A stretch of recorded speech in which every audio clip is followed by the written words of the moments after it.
the forgotten signal. Long before the first written word, before the earliest cities rose from mud and stone, there were marks. Not random scratches, not idle decorations, but deliberate carvings etched into rock faces and scattered across windswept deserts. Archaeologists, kneeling in silence beneath a punishing sun, have traced their fingers across these enigmatic lines. They resemble signals, patterns too precise to be natural, yet belonging to no known language.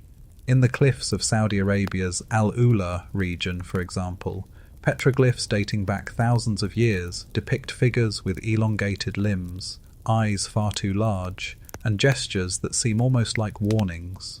Elsewhere in Namibia, on the walls of Twyfelfontein, spirals and circles repeat in unnerving sequence, as though meant to be read by an intelligence other than our own. These marks are often found far from human settlement, carved where no one should have lived, as if their audience was not the living, but something beyond. The mainstream view explains them as ritual art, hunter-gatherers recording prey, tracing constellations, or teaching survival lessons. But there are patterns that defy such simple answers. Certain shapes repeat across continents separated by oceans. Spirals, twin circles, figures with staffs.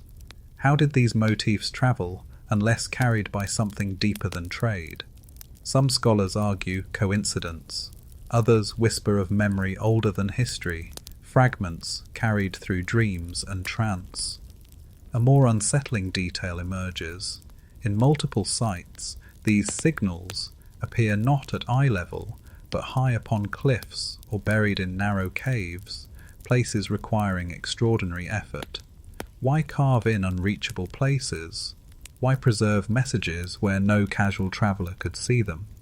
Perhaps the carvings were not warnings for people at all, but marks meant for gods, spirits, or watchers in the night sky lock. Owl traditions often attach unease to these sites.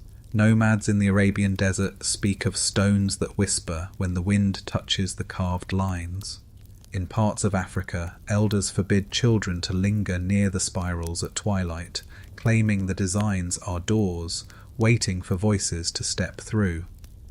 No scientific test has ever proven such beliefs, yet the fear persists.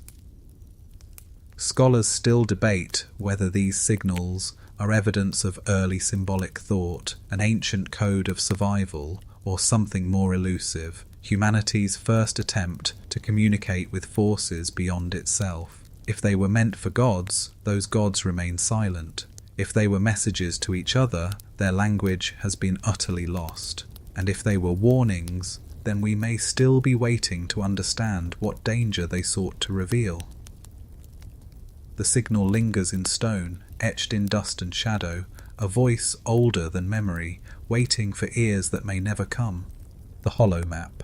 Across museum shelves and hidden archives, fragments of ancient maps survive, lines drawn on clay tablets, stitched into hides, or carved upon brittle wood. Some are crude, others surprisingly precise.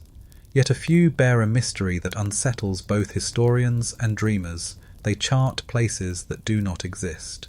The Piri Reis map, compiled in 1513, but drawn from sources much older, has long stirred debate. It shows stretches of coastline far too detailed for its era, including what some claim resembles Antarctica, ice-free and visible as though remembered from a time before glaciers claimed the land.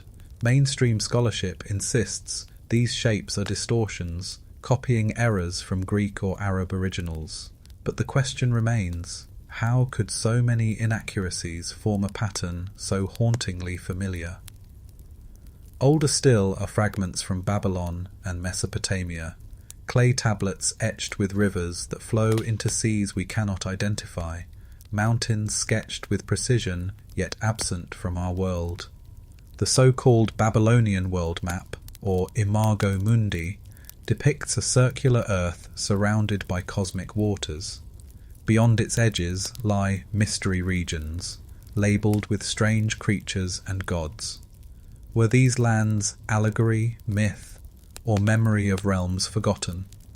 In the Andes, carved quipu cords, knotted strings thought to be a form of record-keeping, have been interpreted by some fringe researchers as itineraries of lands now submerged. Whether this is truth or wishful decoding, the idea lingers that ancient peoples charted not just the familiar but also the forbidden. There are whispered traditions that speak of hollow maps, diagrams kept not for navigation but initiation. In these designs, rivers bend into spirals, mountains lead nowhere, and symbols mark thresholds rather than destinations. They were less about land, more about passage, maps of power, not geography. A student who memorized them would not sail seas but walk unseen paths of the soul. Even today, explorers in remote regions find rumours of lands that shouldn't be there. Off the coast of Japan, Yonaguni's submerged terraces resemble a city swallowed whole. In Ireland, fishermen long told tales of High Brazil, an island that appeared and disappeared with the mist. In South America, tribes still recall paths to El Dorado, not of gold, but of forbidden light. Scholars still debate whether these hollow maps were failed attempts at cartography, misinterpretations of myth, or coded diagrams for something else entirely. But the persistence of phantom lands across cultures suggests more than coincidence.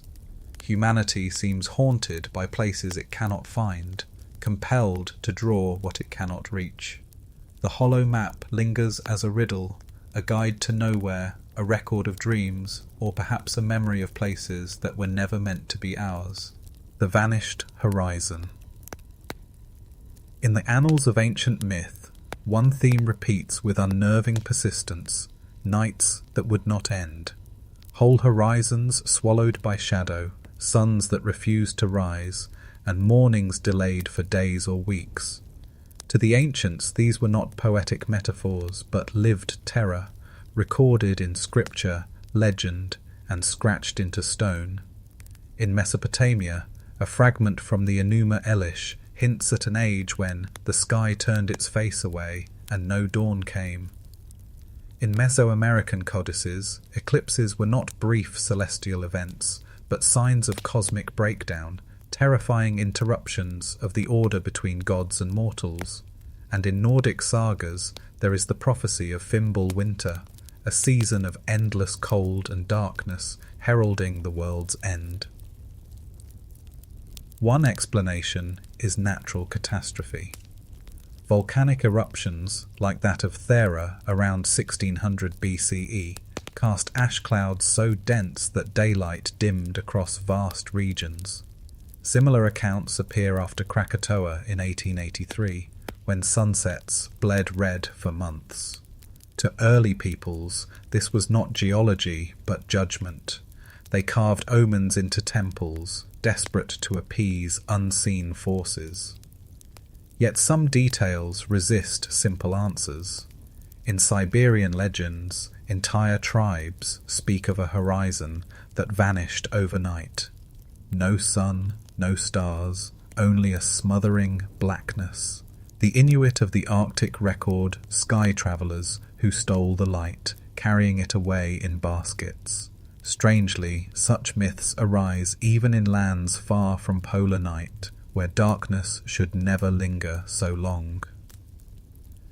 There are stranger whispers still, that ancient observers spoke of the stars themselves behaving oddly, vanishing as though curtains had been drawn across the heavens. Could this be distorted memory of comets, meteor storms, or atmospheric shifts? Scholars argue fiercely, each theory colliding with fragments too scattered to confirm. What unsettles is how societies responded. In Egypt, priests lit BC on fires along the Nile's edge, believing flame could summon back the sun. In Central America, captives' blood was spilled beneath eclipsed skies to restore balance. In Northern Europe, great horns were sounded in unison, as if to shout dawn back into being. These rituals hint at desperation. Entire civilizations built practices around coaxing the horizon to return. Modern astronomy can explain eclipses and volcanic haze, but not the persistence of global myths describing days without end. Scholars still debate whether these were exaggerated memories of natural disaster, psychological scars of famine and fear, or traces of something far stranger. The vanished horizon endures in human memory as a wound in the sky, a reminder that even the most reliable of cycles, the rising of the sun, was never guaranteed. The stone vein. Beneath mountains and deserts, humanity has long sought power in the earth. In caverns where light dies, archaeologists have uncovered ritual traces, pigments smeared on stalagmites, bones arranged in deliberate circles, and etchings that follow the contours of natural rock. Some cultures believed that the earth itself was alive, that veins of stone carried energy, breath, or blood through the body of the world. In southern France, at the Chauvet Cave, wall paintings flow not randomly across rock but along ridges and cracks. The artists seem to see those lines as living veins, guiding their art and binding animal forms to natural currents. Centuries later, in the Andes, Incan shamans traced the Tec's imaginary lines stretching out from Cusco's temples, believing they pulsed with spiritual force beneath the ground. The idea of a living earth appears again in China's geomancy, where dragon lines, what we call ley lines today, marked currents of qi. Structures were aligned to these invisible flows, as if temples could siphon power directly from stone. Modern researchers dismiss ley lines as pseudoscience, coincidences born of too many monuments across too little land. Yet the recurrence of this idea across continents is difficult to ignore. Some myths take a darker turn. In the Czech Republic's Hauska Castle, legend insists that it was built to cover a hole in the earth from which creatures emerged. Beneath Cappadocia in Turkey, vast underground cities honeycomb the stone. Some say they were shelters from invaders, others that they were built to seal away something buried deep. Across cultures, veins of the earth were not only sources of power, but thresholds. In mining sites of antiquity, traces of ritual offerings have been found, lamps left burning, figurines buried, blood poured into cracks. These were not acts of convenience, they were appeasements. To cut into the earth was to wound a living being, and ritual was required to prevent retribution. In Peru, miners whispered prayers to El Tío, the devil of the mines, feeding him coca leaves and alcohol to keep him satisfied. Scholars still debate whether these traditions represent symbolic reverence for nature, practical superstition among dangerous trades, or echoes of an ancient belief that the world itself is animate, aware, and sometimes hostile. The stone vein lingers as a metaphor, rivers of power coursing unseen beneath our feet, waiting for those bold or desperate enough to tap them. And even now, when tunnels collapse or sinkholes swallow the earth, the old fear returns, that we are trespassing in a body far larger and far less forgiving than our own, the burnt crown. Crowns are meant to glitter, to radiate light from rulers as symbols of divine authority. Yet scattered through history are tales of regalia blackened by fire, crowns that carried curses, artifacts said to drain the very life from those who wore them. In Anatolia, archaeologists unearthed a Bronze Age burial where a circlet of hammered gold had been scorched, its edges twisted as if deliberately burned. The grave was intact, yet the crown appeared ritually destroyed. Similar evidence emerges in Iron Age Britain, where torques, neck rings often serving as crowns of tribal chieftains, were buried in rivers after being blackened by flame. These were not accidents, they were offerings, sacrifices of royal power itself. Legends magnify the unease. The Iron Crown of Lombardy, forged with a band said to contain a nail from Christ's crucifixion, has long been feared as cursed.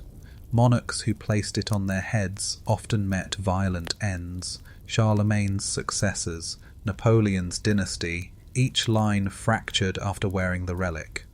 Scholars insist this is coincidence, yet the reputation lingers. Further east, Persian epics recall crowns of fire, symbols of authority that blinded those unworthy. The Shahnameh tells of tyrants who donned the wrong diadem and fell into madness, their eyes scorched not by metal but by the divine flame it represented. Was this poetic metaphor, or did rituals surround such regalia to mark the transition from human to something perilously more? Archaeological traces reveal that burning crowns may have been part of funerary rites. In Mycenaean Greece, fragments of regalia were found charred in royal graves.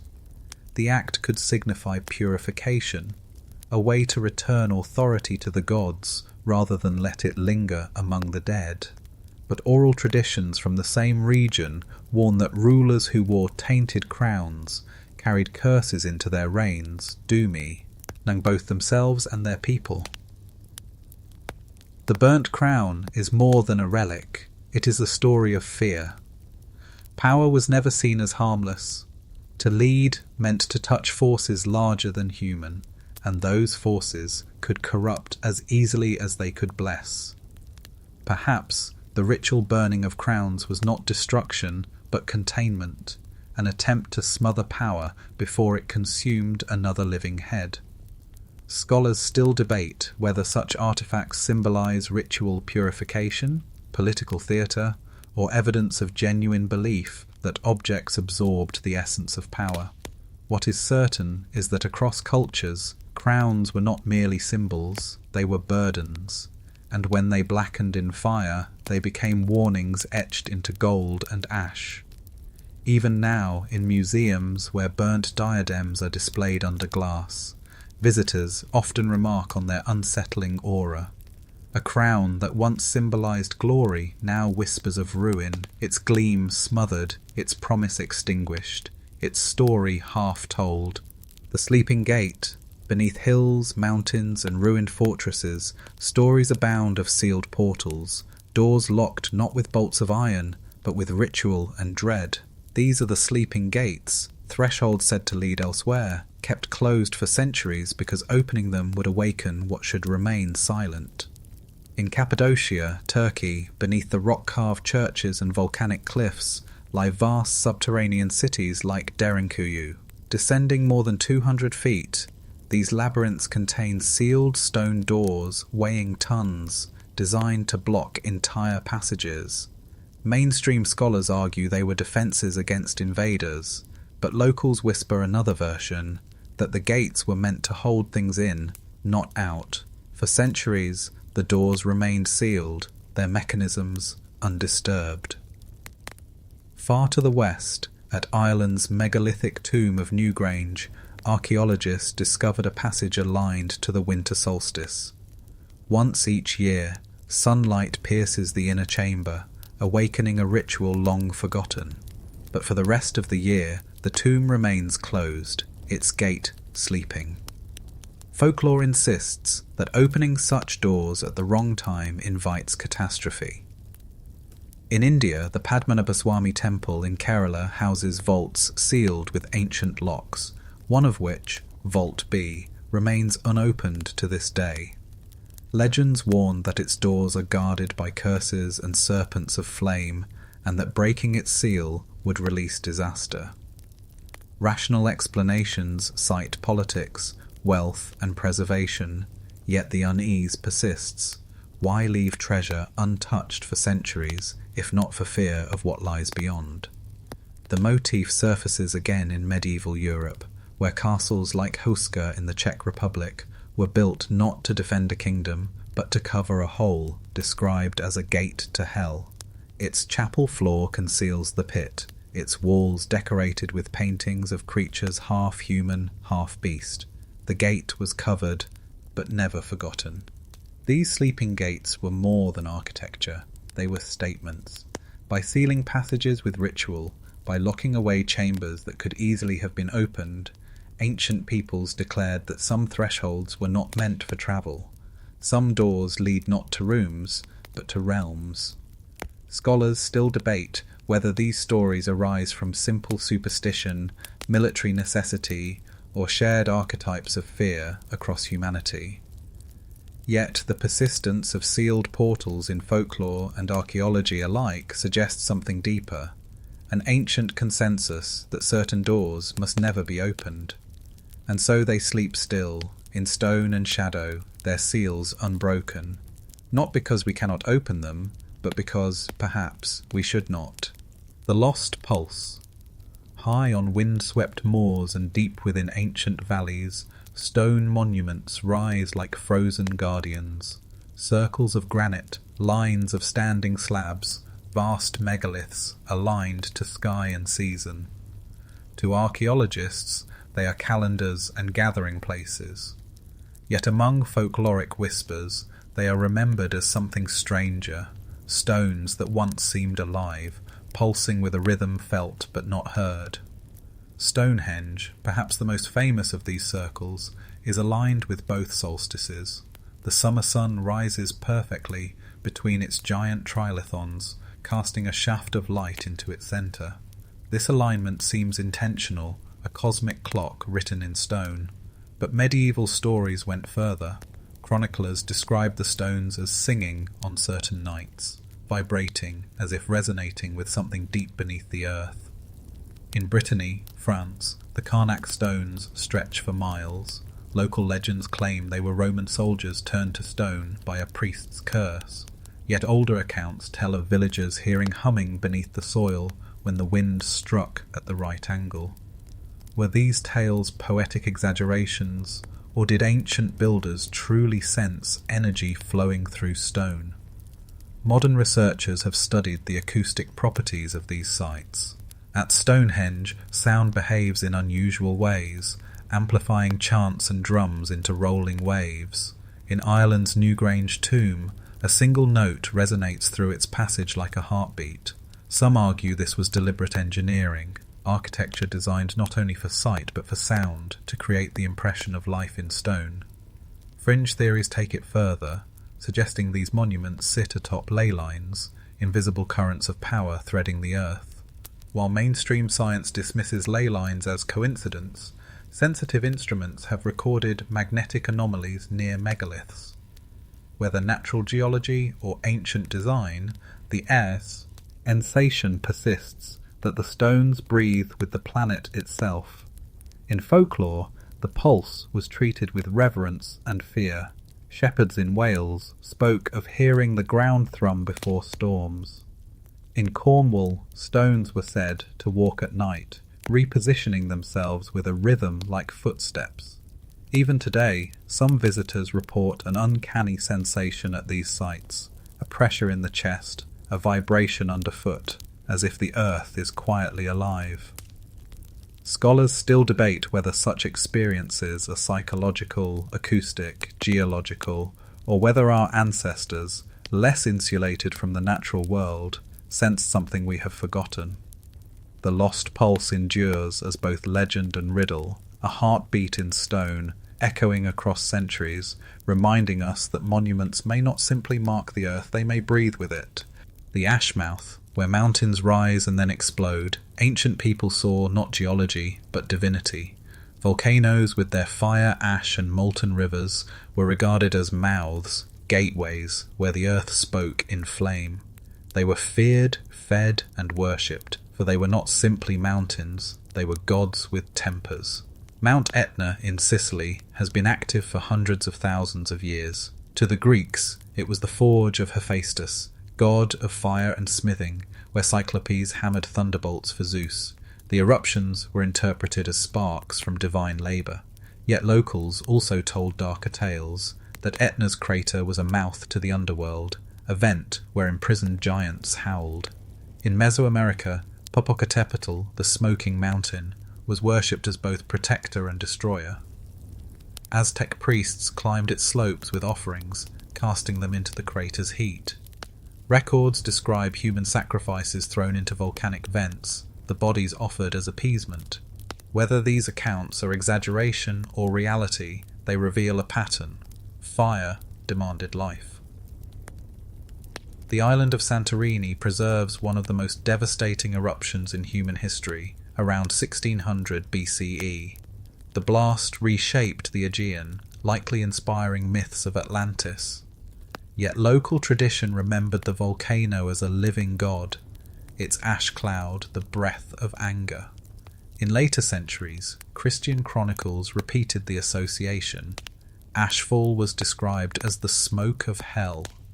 Across the Pacific, Polynesian traditions describe Pele, goddess of volcanoes, who punished disrespect with eruptions. Even today, Hawaiians warn against taking volcanic rock from the islands, believing the goddess will curse those who steal her breath. Geologists explain eruptions through tectonic forces, yet to island communities, the connection between Earth's violence and divine retribution remains unbroken. What fascinates archaeologists is how consistently these volcanoes became ritual sites.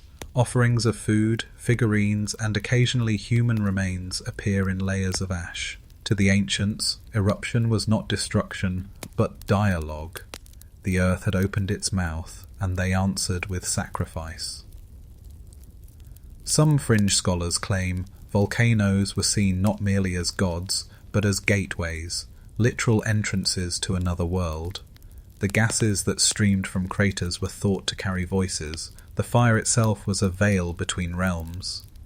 In Icelandic sagas, volcanoes were portals to Muspelheim, the fiery land of giants. In Japan, Mount Fuji was revered as a path to immortality, its smoke carrying prayers to heaven. Scholars still debate whether volcanic rituals were fear-driven, symbolic, or evidence of a global archetype, the ashmouth as a liminal space, half natural, half divine. What remains clear is that wherever fire erupted from the earth, humanity gathered to watch, to fear, and to feed the mouth that roared in ash. The White River. Across ancient landscapes, rivers were lifelines, sources of water, fertility, and survival. Yet some streams carried a different reputation, rivers that flowed pale, as though filled not with life, but with bone dust. These were the White Rivers, whispered in myth, and feared as sites of offerings, where water ran thick with sacrifice. One of the oldest references comes from the Rig Veda in India, where hymns describe rivers that turned milky white after ritual. Scholars interpret this as ash or lime mixed into water, but local traditions insist the whiteness marked places where great offerings had been made. At such sites, priests believed the river itself drank, carrying prayers into the unseen. In the Andes, legends speak of rivers clouded during ceremonies of the Inca. Archaeologists at high-altitude shrines like Lulalaco have uncovered child sacrifices, their bodies preserved in ice. Offerings of ash and bone dust were cast into nearby streams, whitening the waters before they flowed into valleys below. These acts, though grim, were seen as feeding the gods who controlled rain. Closer to the Mediterranean, Greek writers describe the Acheron, one of the rivers of Hades. Travellers noted its strange colour, often pale and cloudy, as if touched by the underworld. Local people avoided drinking from it, fearing contamination of the soul. Instead, they offered libations, letting the water carry their voices to the dead. Sometimes the whiteness had natural causes. Volcanic regions leach minerals that turn rivers pale. Icelandic glacial streams run white with ground rock, while chalk rivers in England appear milk-coloured after rains. But to the ancients, these strange appearances were never simply geology. They were omens, proof that the river was no ordinary channel, but a threshold. Rituals at such rivers often involved blood, accounts from Central Asia. I speak of warriors washing their weapons in pale waters, believing the river would absorb their sins. In folklore from Eastern Europe, pale rivers were said to demand a life each year. Villagers claimed the water would not clear until a body was given. Such stories, whether allegory or memory, reveal the tension. The White River was both gift and grave. Even today, rivers hold symbolic weight. In parts of Africa, pale streams are avoided, their water considered unsafe not because of minerals, but because of spirits. In rural Japan, tales linger of milk rivers where ghosts wash their garments. Scholars still debate whether the myths of white rivers were rooted in natural geology, ritual memory, or archetypal fear of water that looked wrong. But across cultures, when the current turned pale, people instinctively saw it not as chance, but as message. The White River endures in story as a reminder. Sometimes life's source carries a colour of death.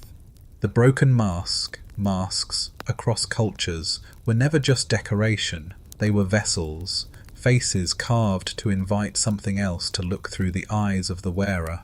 But scattered in tombs and ritual sites, archaeologists have uncovered masks that were deliberately broken, shattered into pieces before burial.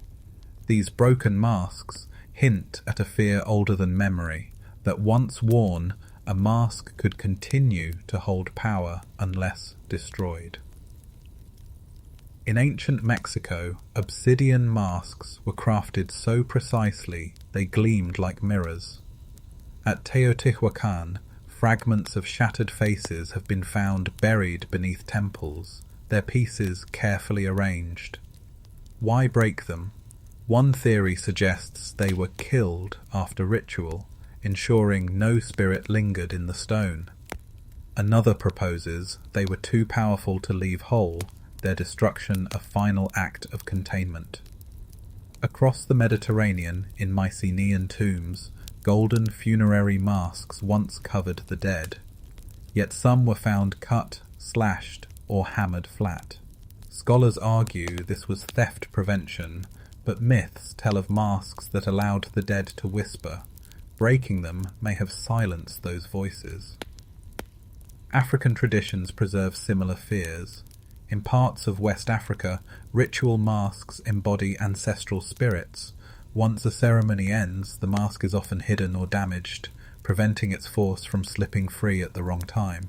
Among the Dogon, broken masks were sometimes burned, their ashes scattered so no fragment could speak again. In Japan, no masks capture human expressions with eerie subtlety. Folklore insists some grew alive if left untouched for too long, changing their faces at night. Stories describe actors destroying masks they refuse to wear again, fearing possession. Even today, collectors note an uncanny atmosphere when gazing into such carved visages, the sense of being gazed upon in return. Psychologists argue masks allow humans to slip roles, dissolving personal identity. But to early societies, that very dissolution was dangerous. If a mask could erase a self, perhaps it could also retain one. And what if the mask kept more than memory? What if it kept the presence that once wore it? Fragments of broken masks are often found in thresholds, buried under doorways or paths. This placement suggests a protective role, the shattered face serving as a ward. Perhaps the broken mask did not end its power but redirected it, transforming danger into guardian. Scholars still debate whether mask breaking was ritual disposal, theft deterrence, or a form of exorcism. Yet the persistence of the practice across continents implies something shared. Masks were never inert. They lived, and sometimes they needed to be killed. The broken mask remains an unsettling relic. Even as shards, its gaze lingers, a reminder that some faces, once carved, are never truly silent. The Blood Orchard. In nearly every ancient land, groves of trees held a sacred place. Shade offered rest, fruit offered life, and their silent columns evoked the architecture of temples. But scattered through folklore are darker groves, remembered not for peace, but for offerings. These were the blood orchards, sacred stands of trees, watered not only by rain, but by sacrifice. In Carthage, Greek and Roman sources accused the city's priests of offering children beneath the branches of sacred groves to Baal Hammon. Archaeological digs near Tunis have revealed urns filled with charred bones, confirming that sacrifices occurred. though whether of children or animals remains bitterly debated. Still, the image of trees drinking blood remains etched in the memory of Carthage. In northern Europe, the sacred grove of Uppsala in Sweden was described by the chronicler Adam of Bremen in the 11th century. He claimed the branches hung heavy with sacrifices, men and animals suspended until the ground beneath them was drenched. Modern scholars doubt the scale of these accounts, yet the grove's reputation as a place where gods demanded blood lingers. Even in Greece, where olive trees symbolized peace, there were darker orchards. Near Sparta, the sanctuary of Artemis Orthia saw ritual contests where young men were whipped until blood flowed onto the earth. Some accounts say the goddess would not accept offerings until the ground was marked red. In the New World, Mayan rituals sometimes took place beneath ceiba trees, immense giants seen as world pillars connecting earth and sky. In some rites, bloodletting, drawing one's own blood with obsidian blades, was performed at their roots. The tree, towering and eternal, became a bridge between mortals and gods through the medium of sacrifice. The metaphor extended into myth. In Norse legend, Yggdrasil, the world tree, dripped with sacrifices hung, G in its branches. Odin himself wounded and suspended his body upon it to gain knowledge of the runes. Here blood was not merely offering but key, the price for wisdom. Modern forestry has turned up oddities too. In Romania and the Balkans there are villages where groves are still treated with unease. Oral traditions warn that trees in certain stands grow too fast, too dark, nourished by rituals long forgotten. Farmers avoid cutting them, claiming the wood carries sickness. Scholars still debate whether such groves were truly soaked in blood, or whether ancient authors exaggerated to demonize foreign religions. Yet even stripped of exaggeration, the persistence of blood-soaked groves suggests a common archetype. Life offered to life, roots nourished not just by rain, but by mortality. The blood orchard endures as a haunting symbol, that beneath rustling leaves, ancient trees may still remember the cries and offerings poured at their roots. The silent beacon. Across barren cliffs and lonely plains, towers rise where no settlements once stood. Some are stone stacks, others hollow columns. Archaeologists see watchtowers, fire platforms, or burial markers, but to folklore they were more mysterious. Silent beacons, structures said to glow or call across the night without fuel or flame. In the Scottish Highlands, Brochs, circular towers built nearly 2,000 years ago, dot empty hillsides. Many stand far from villages, seemingly purposeless. Local legends describe them as beacons that shone in silence, guiding travellers or warning invaders. Yet no traces of fire pits survive within their walls. Some folklorists suggest they once housed lights of another kind, now forgotten. Far away in Sardinia, thousands of Nurag stone towers rise across the island, many with no clear military role. Some aligned to solstices and equinoxes, their entrances flooded with sunlight at precise times of year. Archaeologists debate whether these towers tracked celestial cycles or amplified rituals, but in oral memory the towers sang with light, an image difficult to explain by utility alone. On the Bolivian Altiplano, the Chulpas, tower-like tombs, rise into the thin air. Some face the rising sun, others the setting. At dawn and dusk their openings glow briefly, as if the towers themselves were lit from within. To locals, these tombs were beacons for the dead, markers guiding souls into eternity. A more unsettling pattern emerges in Asia. In the remote mountains of Pakistan and Afghanistan, isolated stone towers stand with no clear function. Local legends describe them as cursed or haunted, built by giants or jinn. Travellers avoid them after dark, warning that lights sometimes flicker at their tops. Could these silent beacons have been lighthouses for the land, signalling across valleys with reflective surfaces or smoke? Could they have been astronomical devices aligned to glow on specific days? Scholars wrestle with these questions, offering theories of defense, burial, or ritual, but none fully explain why towers would be placed in desolate landscapes far from people. The idea of towers glowing on their own persists. In medieval chronicles, monks in Ireland wrote of round towers that shone with fireless flame when storms passed. Lightning, ball lightning, or imagination? Science cannot confirm what they saw, only that their descriptions echo earlier myths. Scholars still debate whether silent beacons were practical markers, ritual monuments, or the remains of an older technology misunderstood by later generations. But the effect is undeniable. Isolated towers rising in silence, holding a presence beyond their stone. The silent beacon endures as an image of eerie guidance, structures that pointed not to roads or ports, but to mysteries still waiting in the dark. The Wandering Tomb. Among the strangest legends passed down in scattered corners of the world are those of graves that do not stay still, tombs that shift across landscapes, monuments that wander from one hill to another, grave sites that appear where they were never built. To modern ears, it sounds impossible, yet folklore and archaeology whisper of such places, the wandering tombs. In the Arabian desert, Bedouin tribes tell of burial cairns that change location after sandstorms. A grave marked one season might vanish the next, reappearing miles away. Skeptics argue erosion and shifting dunes explain the phenomenon, yet the stories describe not vague movement but precise reappearances, as though the grave itself walked. In medieval Europe, chroniclers recorded tales of saints' coffins refusing to remain buried.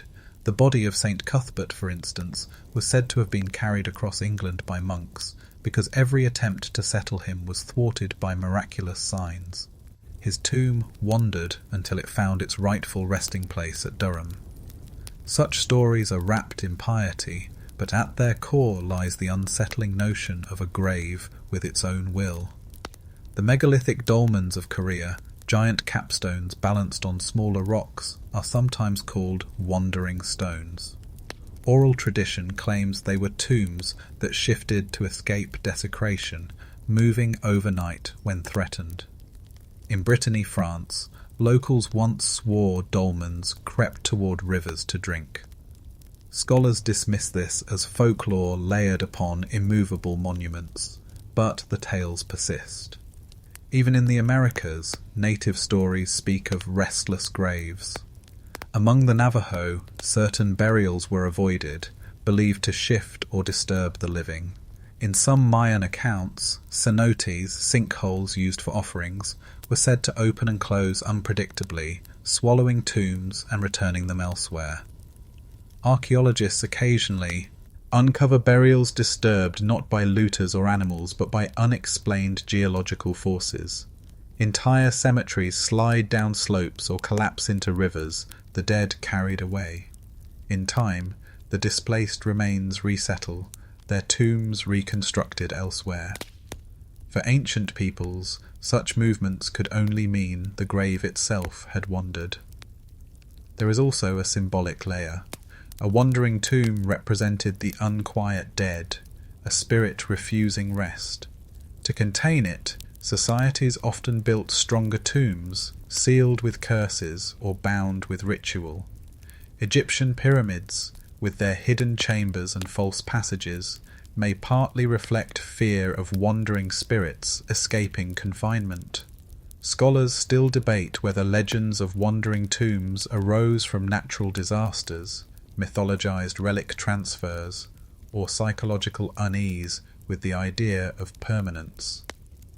But across cultures, the message is clear: death does not always stay where we put it. The wandering tomb remains a haunting reminder that graves may not mark finality. For some, rest is a place forever shifting, a journey without end, the sunless watch. There are moments in the annals of history when the most reliable companion of all, the sun, seemed to abandon humanity. Tales of the sunless watch describe not simple eclipses, but stretches of time when the day never broke, when whole regions lingered under skies of shadow, watched by something unseen. Chinese chronicles from 536 CE record, the sun dimmed and its light resembled moonlight. Across Europe, the Byzantine historian Procopius wrote, the sun gave forth its light without brightness, like the moon, for almost a whole year.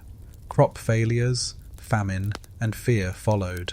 Modern scholars attribute the event to volcanic eruptions, perhaps Krakatoa's ancient ancestor or Iceland's Laki system, spewing dust so thick it cloaked the world. Yet to those who lived through it, the dimming was not geological, it was judgment. In Mesoamerican codices, the Five Suns myth describes successive worlds destroyed by cataclysms. One ended in darkness, eternal night watched over by jaguar gods who devoured the unwary.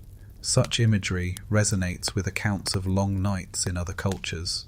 Norse seers warned of a time when wolves would chase and consume the sun, leaving only cold and despair. In both traditions, the absence of the sun was not passive, it was enforced. Something was watching. Archaeologists studying Irish peat bogs have found deposits from around the same years, showing unusual sacrifices, bodies ritually slain, carefully placed in waterlogged ground. Perhaps they were offerings to restore light. The bog bodies' faces still show violence and desperation, as if their deaths were part of a bargain. In Siberia, indigenous tales recall a time of sky hunters who stole daylight. Some describe a second sun, swallowed whole, with watchers descending in its absence. Though easily dismissed as myth, the strange alignment with global accounts of the Sixth Sea, Enchiri's dimming invites uncomfortable questions. Even today, solar dimming events occur after great eruptions or wildfires, yet the sense of being watched endures in cultural memory.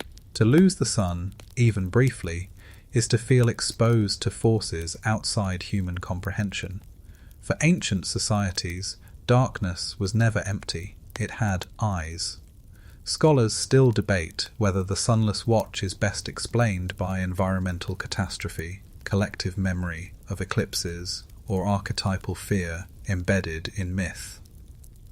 But across cultures, the same image persists, not simply darkness, but a darkness that observes.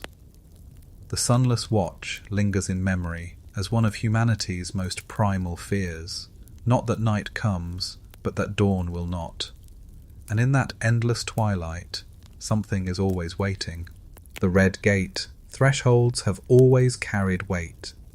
To cross a doorway is to leave one realm and enter another. But some gates, painted or stained in crimson, held a reputation more ominous. These were the red gates, passages believed to demand blood before granting safe passage, boundaries between the living and the powers that watched from beyond. In ancient Mesopotamia, clay tablets describe rituals where thresholds were anointed with blood from sacrificed animals. The idea was not symbolic, it was protective. Demons, it was believed, lingered at doorways, waiting to slip inside. By staining the lintel red, the barrier became both warning and ward. A similar theme appears in the Hebrew story of Exodus, where the blood of lambs painted on doorposts marked households to be spared from divine plague. Further east, in parts of China, red gates were built at village entrances. Red paint, symbolic of life, was thought to repel spirits of decay.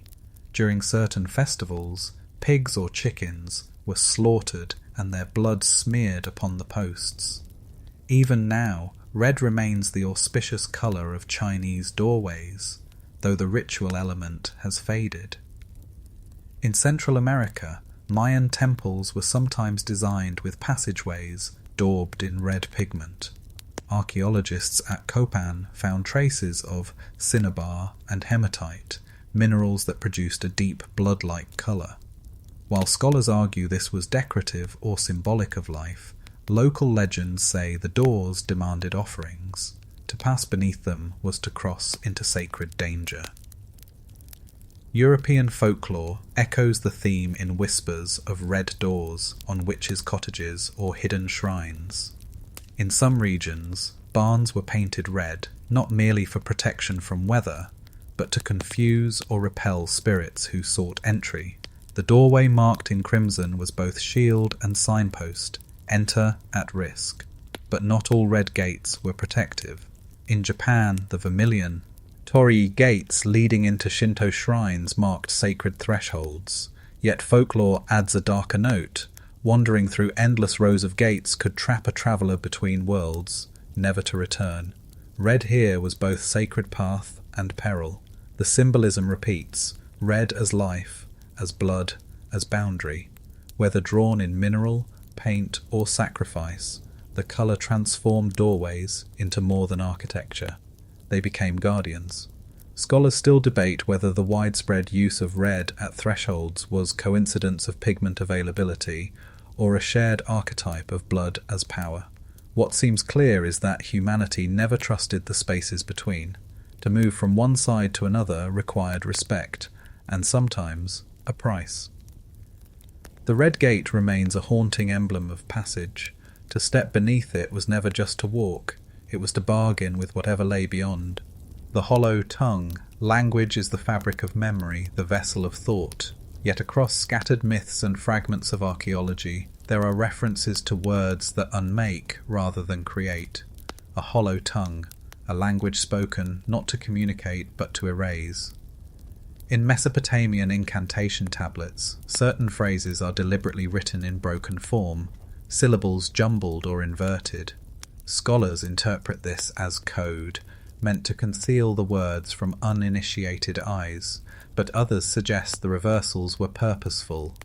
Words twisted to undo meaning, to strip sense from speech and thus weaken demons or bind spirits. Language here was weapon, sharpened not to enlighten but to destroy.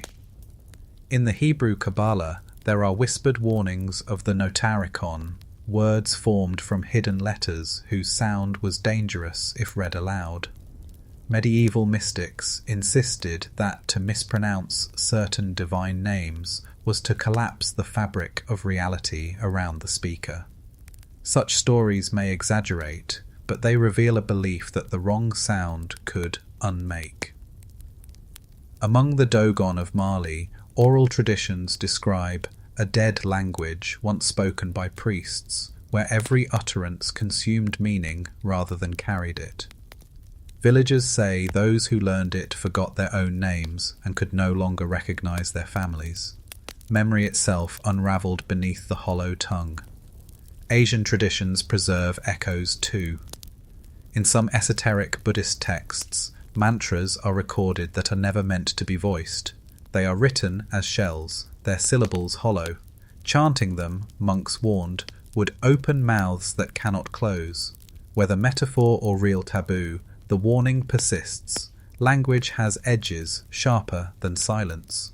Archaeologists have unearthed tablets in Anatolia with inscriptions that appear nonsensical, lines of symbols resembling words but resisting translation. Were they scribes' mistakes, or were they attempts at constructing the hollow tongue, a language designed to dissolve itself? Some fringe linguists claim these fragments represent glossolalia, deliberate gibberish used in trance. Others insist they are protective wards, text that leads nowhere, so spirits cannot follow. The hollow tongue concept appears in folklore across Europe as well. Tales speak of witches or sorcerers muttering backward prayers, not to honour God, but to undo blessings. Even today, modern horror inherits this theme, the idea that speaking certain phrases backwards or out of order summons something best left unnamed. Scholars still debate whether such references reflect real lost languages, secret codes of priesthoods, or archetypal fear of words without meaning. But the resonance is chilling. humanity sensed that speech itself could betray us, that the power to create could also erase. The hollow tongue lingers in myth as the shadow side of language, syllables not filled with sense, but emptied of it, leaving behind only silence that devours. The last ember. Fire was humanity's first magic. It gave warmth, safety, and power over the night. But in nearly every culture, we also find traditions of a flame that was never allowed to die. A last ember, carried across generations, a light guarded with such devotion it became more than fire. In ancient Rome, the Vestal Virgins tended the eternal flame of Vesta. To let it extinguish was considered a national catastrophe, an omen of ruin. The flame was life itself, symbol of the city's unbroken spirit. If it faltered, punishment was severe, for Romans believed their empire would collapse without that ember. Among the Zoroastrians of Persia, sacred fires were tended in temples for centuries. Some burned so long they seemed eternal. Worshippers believed the flames connected them to Ahura Mazda, the supreme god of light. Even today, in Yazd, Iran, a fire said to have burned for over 1,500 years still flickers in a temple, a survivor of conquest and time. In the Pacific, Polynesian navigators carried fire across the ocean in sealed gourds, lighting new hearths on new islands. The ember was not just survival, it was heritage, the living spark of a people transplanted across vast seas. In parts of Africa, a bride's family would gift her coals from the ancestral fire to light her new home. The flame bridged generations, binding the dead, the living, and the unborn. But the last ember was also feared. In Slavic folklore, it was said that to steal a coal from a neighbour's hearth was to steal their life force.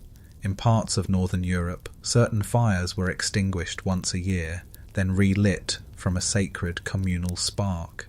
This was purification, destroying lesser flames so that only the holy ember could spread again.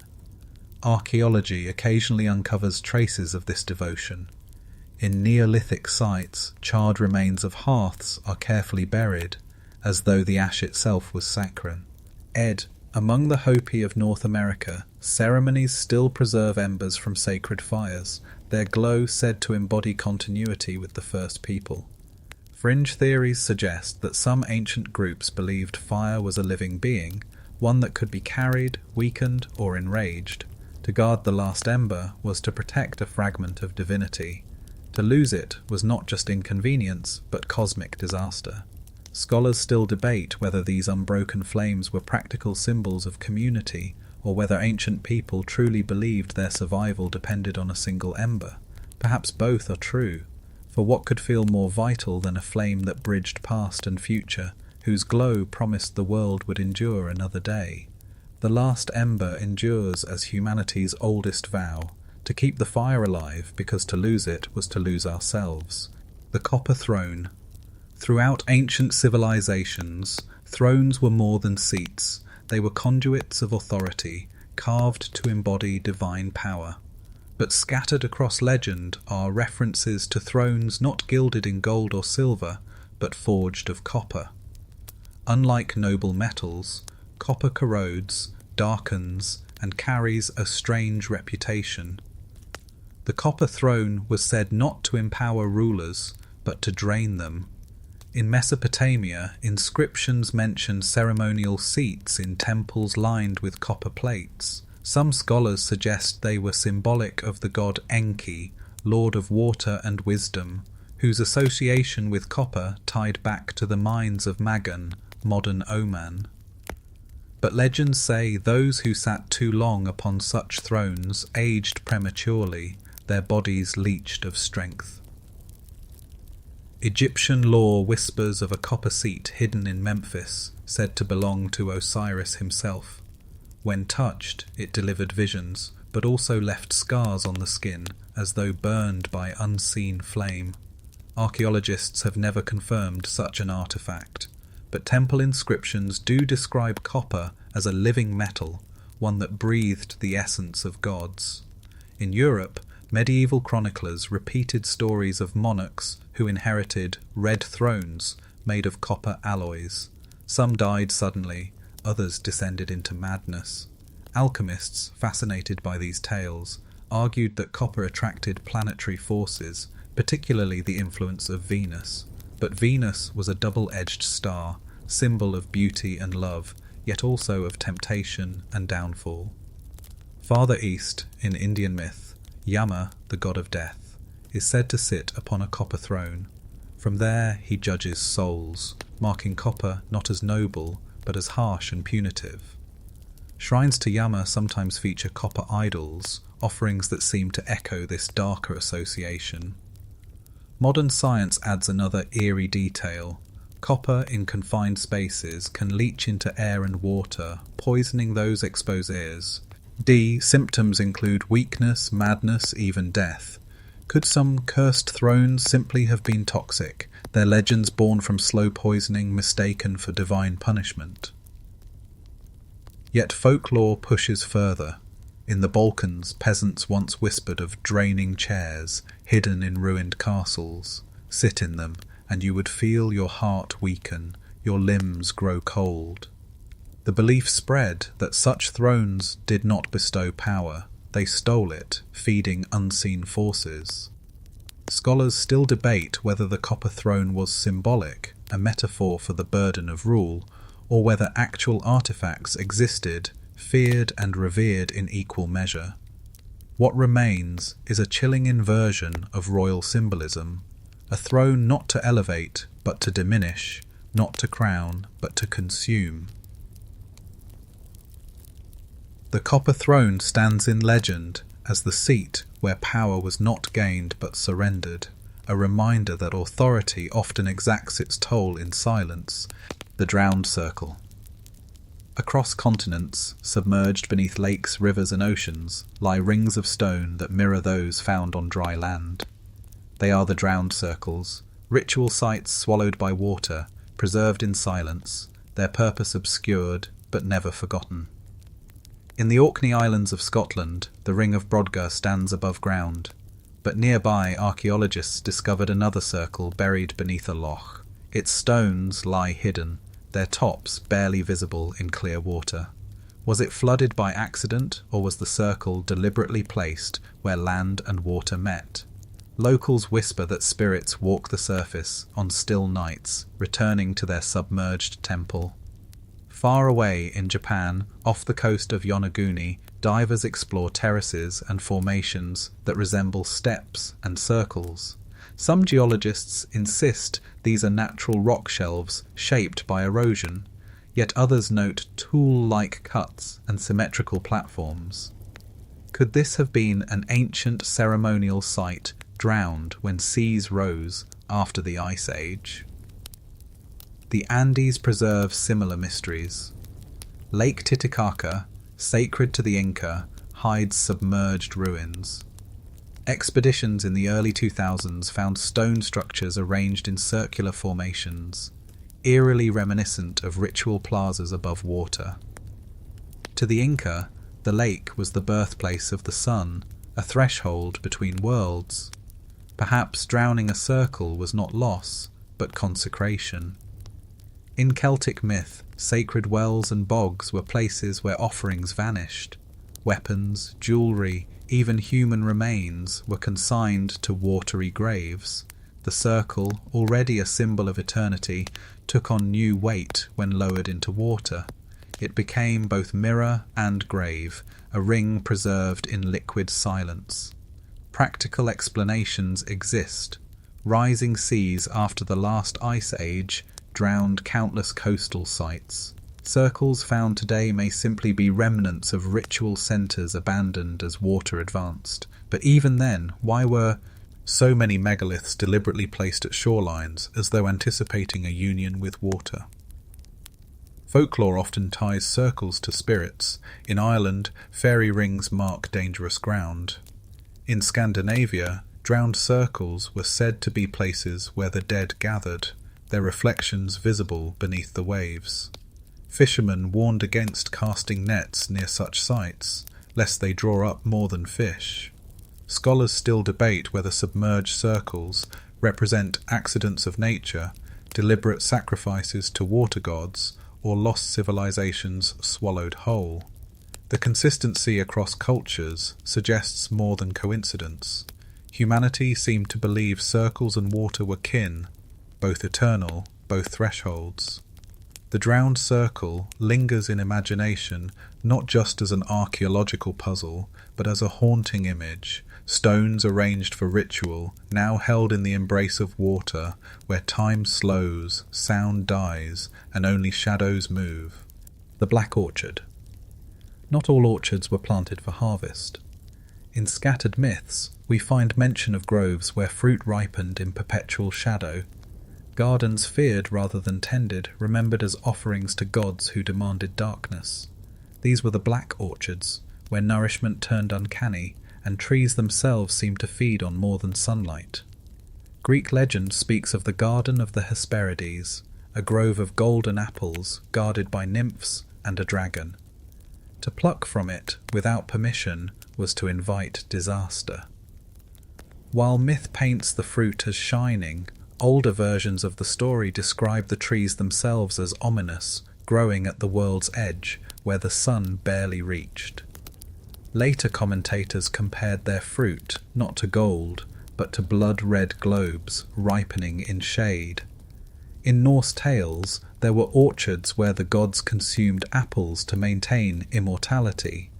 Yet among sagas, darker references linger, of fruit trees that grew pale in darkness, their roots watered by sacrifices, their harvest denied to mortals. The orchard, in this view, was not life-giving, but life-taking.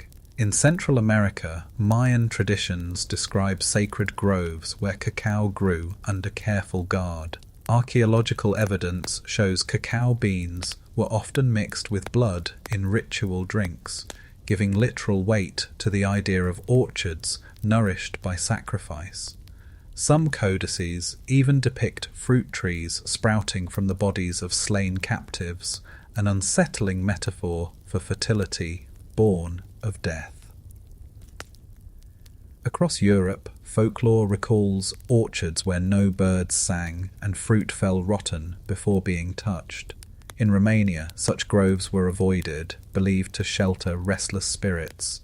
Farmers warned that planting trees where a murder had taken place would yield blackened fruit. In these stories, orchards consumed tragedy and offered it back in harvest.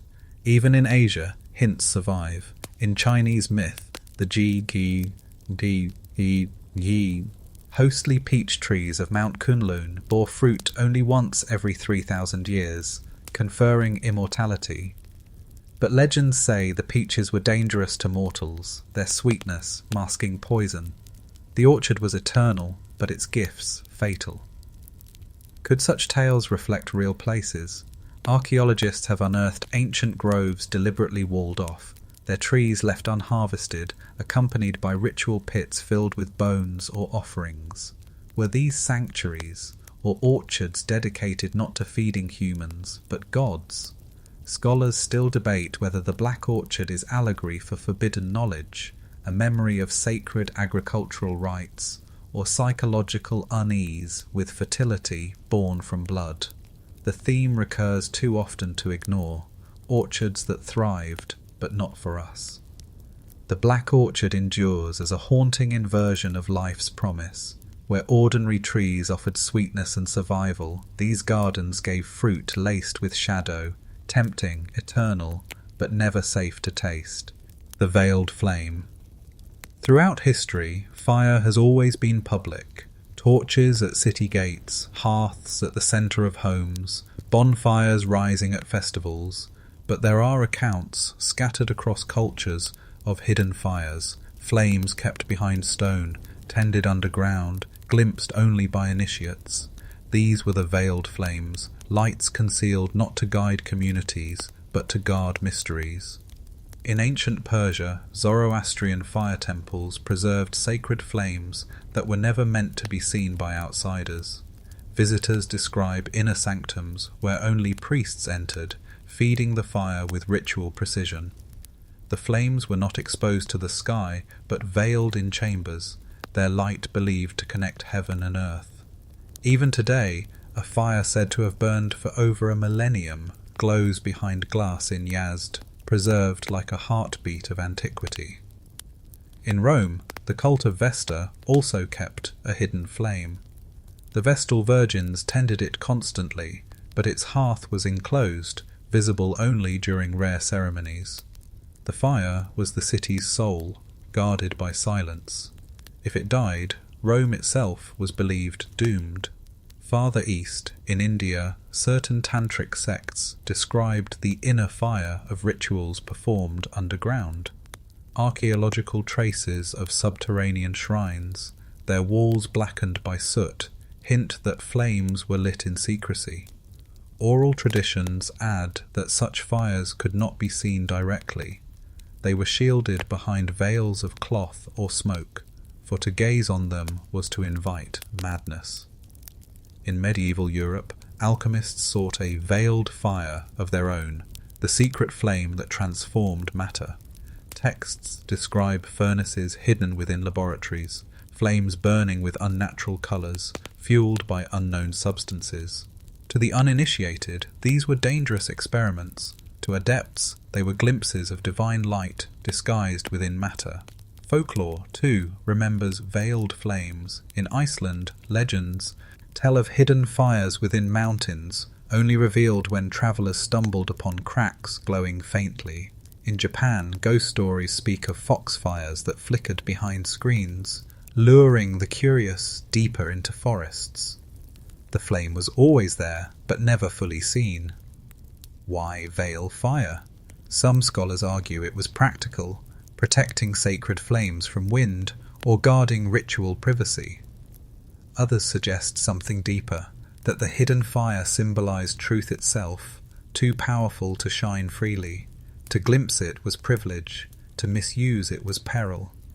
Scholars still debate whether these veiled flames were purely ritual, metaphorical, or evidence of experiments with controlled fire that predate modern science. But across the world, the motif repeats: fire concealed, tended, and feared. The veiled flame survives in memory as the image of light hidden from the world, not extinguished, but reserved, burning patiently in silence for those permitted to see.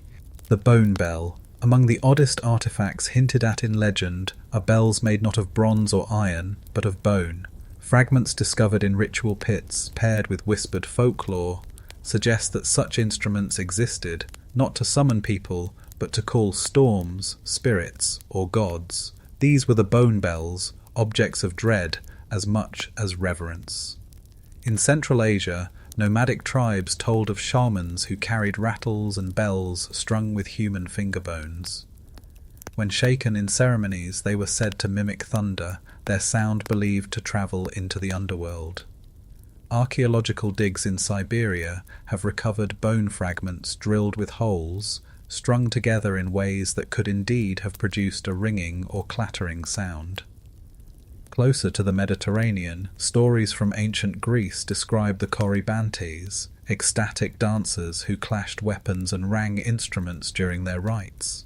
Some late sources suggest their bells were crafted not of metal but of animal remains, horns, teeth, or carved bone, meant to blur the line between music and sacrifice.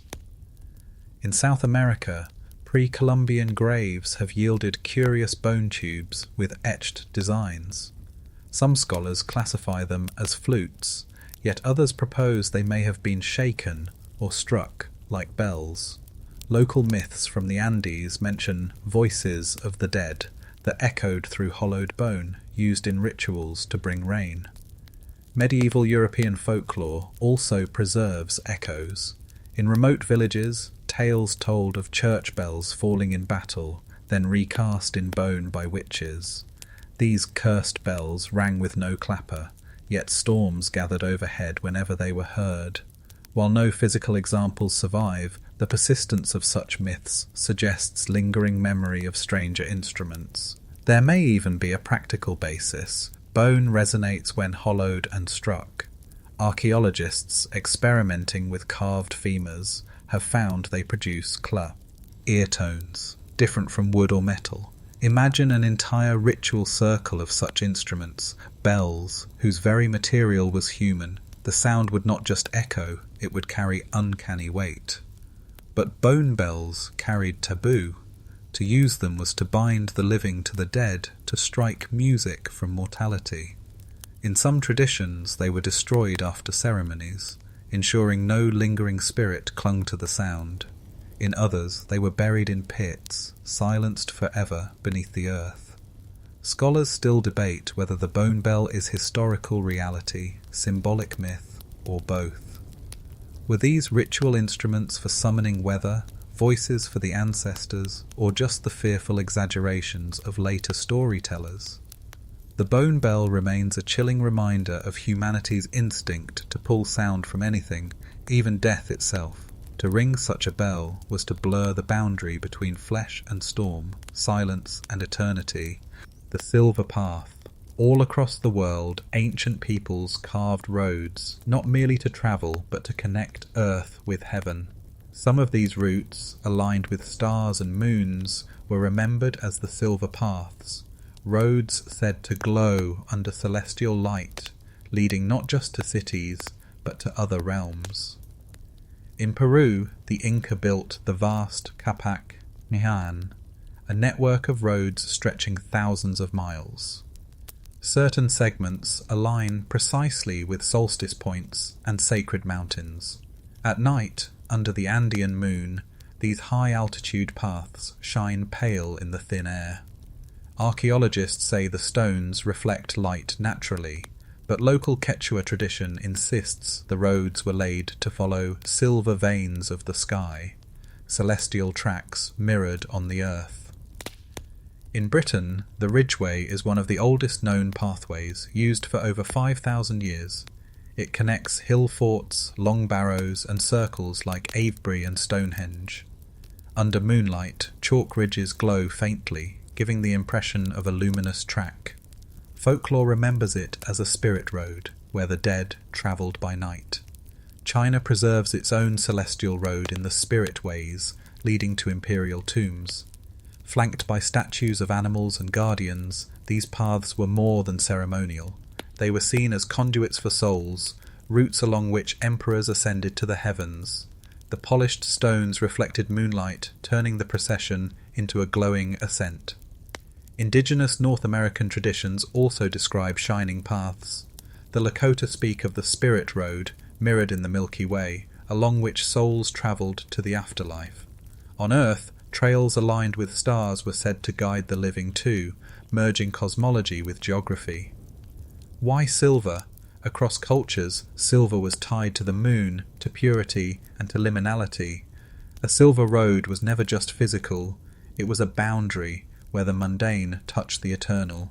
Scholars argue that these shining paths were simply practical, reflecting light for travellers at night. Yet others note their eerie precision, roads aligned not to convenience, but to constellations. There are even accounts of roads that appeared to glow without moonlight. In medieval Europe, chroniclers described luminous ways across forests and fields, paths that glimmered faintly as if charged with unseen energy. Skeptics suggest phosphorescent plants or minerals, but the image lingers, roads lit from within. Scholars still debate whether the silver paths were deliberate astronomical alignments, symbolic spirit routes, or myth layered onto ordinary travel. But to those who walked them, they were never just roads. They were thresholds of light, guides in the dark, and promises of passage beyond. The silver path endures as a vision of journey, not only across land, but across worlds. Under moonlight, the way shone pale, and every step carried a pilgrim closer to eternity. The nameless idol. Every culture carved gods into stone, wood, or metal. Statues gave form to what was unseen. Yet scattered through archaeology and folklore are stranger figures, Idols revered yet never named, venerated in silence, their identity erased or deliberately concealed. These are the nameless idols, sacred forms without titles, feared as much as worshipped.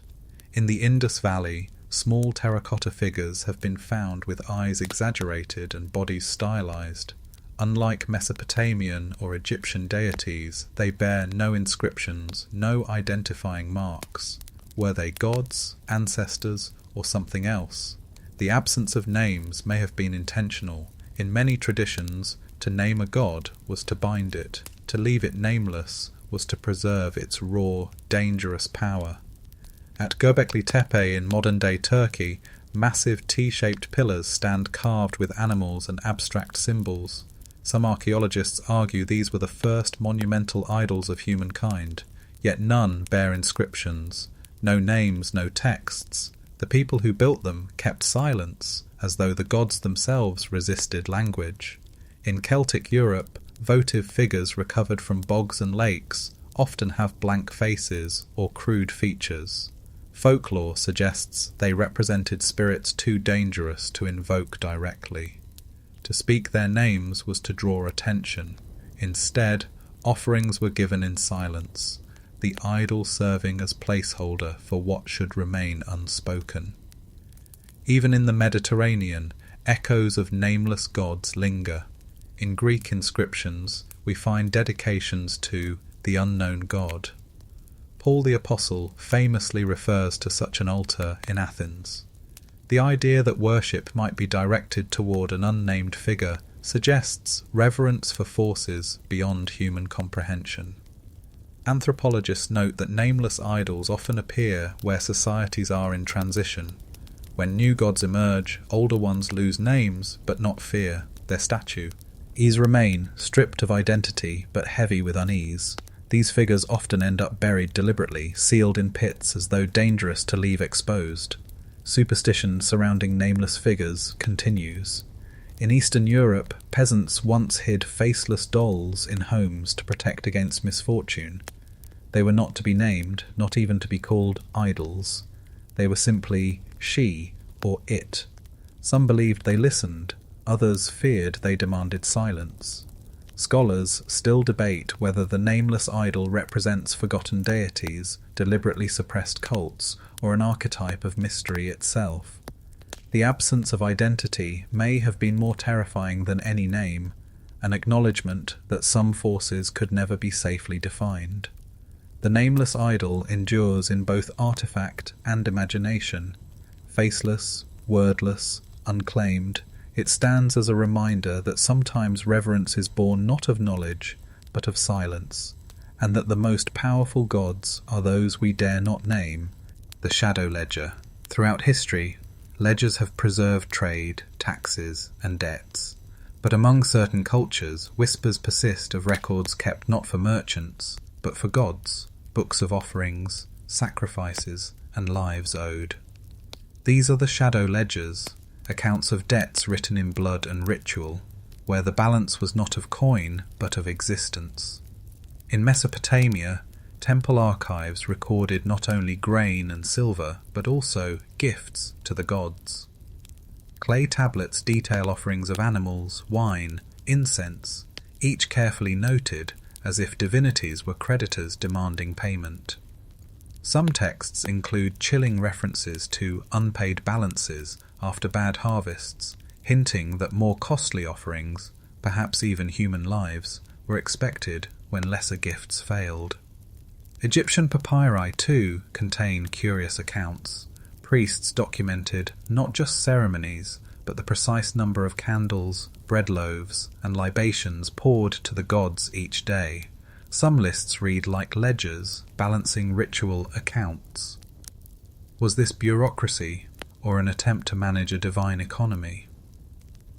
In medieval Europe, darker ledgers appear in folklore. Witches, it was said, kept books in which they signed their names to the devil, recording contracts of service. These grimoires became known as black books, ledgers of souls. To find one was to hold evidence of shadowy transactions. Many such volumes were destroyed by fire. their existence more whispered than proven. Farther east, in Tibetan Buddhism, the Book of the Dead describes beings who weigh the actions of the deceased, balancing good against evil. While symbolic, some sects taught that monks literally recorded karmic debts in hidden texts, scrolls that tracked the spiritual economy of entire lineages. Archaeological finds sometimes support the motif. In Ugarit, tablets list debt words alongside rituals. Scholars struggle to interpret them. Were they mere metaphors, or an acknowledgement that sacrifices were part of a cosmic accounting system? In folklore, the shadow ledger is rarely benign. Slavic tales describe forest spirits, keeping tallies of those who owe them favours, debts passed from parent to child. Failure to pay could mean illness or death. In some traditions, entire villages believe themselves indebted, bound to pay seasonal offerings or risk calamity. The idea persists even today. People speak of debts to fate or bargains with destiny. The metaphor of life as a balance sheet is as old as civilization itself. But in its occult form, it is darker, a ledger that records not money, but lifeblood. Scholars still debate whether these ledgers were symbolic of moral reckoning, priestly bookkeeping, or genuine attempts to quantify exchange with the divine. Yet the recurring image is undeniable. Humanity saw itself as debtor to unseen forces, forever balancing accounts it could never fully pay. The shadow ledger endures as a reminder of how ancient minds saw existence, not as gift, but as loan, one that must someday be settled, the crimson veil. Across cultures, ritual was not only about what could be seen, but what must be hidden. Curtains, draperies, and veils often marked the boundary between sacred and profane. Yet in certain places, these veils were not woven of cloth, but stained with blood. The crimson veil appears in scattered traditions, remembered as a shroud through which mortals glimpsed the divine only after sacrifice. In the great temples of the Near East, certain inner sanctuaries were concealed behind hangings dyed deep red. Texts from Ugarit and later Hebrew scripture describe veils within holy places, fabric that separated priests from the presence of their gods. Some scholars argue the crimson colour came from natural dyes, such as madder or cochineal, but oral traditions insist the hue was once taken from blood itself, refreshed during ritual slaughter. In Mesoamerica, murals from sites like Teotihuacan depict scenes where veils or banners ripple between worshippers and deities. Some are painted in vibrant red. Archaeologists have found traces of hematite and cinnabar pigments in such murals, minerals often mixed with animal blood to awaken the colour. Local legends recall ceremonial curtains soaked and replaced, ensuring the barrier between worlds remained alive. Medieval chronicles preserve eerie echoes. In some monasteries, relics were said to hang behind crimson cloth that never faded, rumoured to be fed with drops of sacrificial blood. Pilgrims whispered that the cloth pulsed faintly, as though it were skin. Though likely exaggeration, such tales reveal enduring fascination with veils as living barriers. In India, tantric temples sometimes employed red veils before sacred icons, lifted only during particular rites. The colour symbolised both life and danger, concealment and revelation. Worshippers describe the act of lifting the veil as both terrifying and intoxicating, a glimpse of the divine through a curtain of mortality.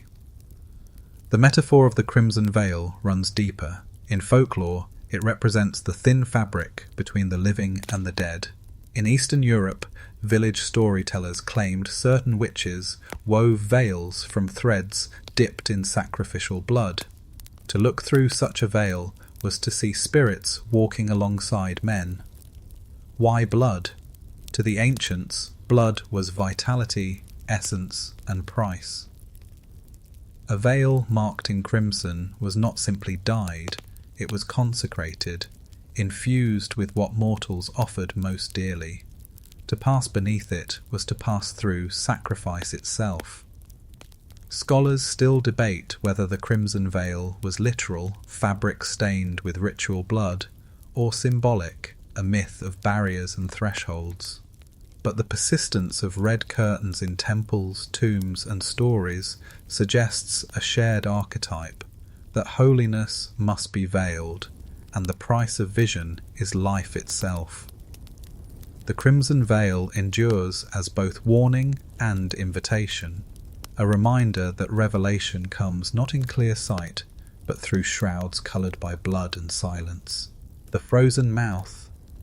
In the farthest reaches of the world, where winters grip the land in silence, legends speak of caverns that breathe with ice. These are the frozen mouths, caves where wind howls like a voice, where frost creeps like fingers, and where rituals once sought counsel from the cold. In Siberia, explorers have found yawning entrances to permafrost caves, their walls glittering with crystals. Indigenous tales call them mouths of spirits, passages to underworld realms where ancestors dwell in ice. Shamans once entered with offerings of bone and fat, believing the cavern's breath carried prayers down into the frozen earth. To linger too long was dangerous. The spirits were said to hunger for warmth, stealing life through the breath of those who entered. In Norse myth, Niflheim, the world of mist and ice, was described as a place of roaring rivers, frozen mid-flow, where the yawning gap, Ginnunga Gap, opened into creation itself. Some scholars suggest this cosmology arose from encounters with glacial caves, their dark entrances resembling jaws of frost. Entering such a place felt like stepping into the very beginning, or end, of the world. In North America, Inuit traditions describe the Scylla, the spirit of air and weather, whose voice is heard in the wind that echoes through icy cliffs. Certain ice caves were taboo. They were mouths through which Scylla spoke, but also where it might consume the careless. Hunters left offerings at these frozen thresholds, hoping for mercy in the storms. Archaeological traces add weight to the myth. In the Alps, ritual deposits have been found in icy crevasses, tools, bones, even human remains. Some were likely accidents, travellers lost to glaciers, yet the placement of offerings, deliberate, careful, suggests intentionality. The frozen mouth was not avoided entirely, it was approached with awe, treated as sacred. A stranger pattern emerge. In folklore from Eastern Europe. In certain winters, villagers believed caves sang. Melting and refreezing ice produced tones like a pipe organ. Listeners said these sounds were voices, the frozen mouth uttering warnings. Some stories claim that entire processions entered such caves and never returned, swallowed whole by the ice. Modern science explains much. Permafrost caves emit eerie sounds as wind rushes through narrow passages. Frozen rivers glitter unnaturally, and resonant echoes can make ice sing. But the psychological effect, hearing the earth itself speak with frozen breath, remains profound. Scholars still debate whether the frozen mouth was myth layered over natural geology, or whether ritual use of these caves reveals something deeper. A global recognition of ice as both life-giver and life-taker, a boundary no fire could breach.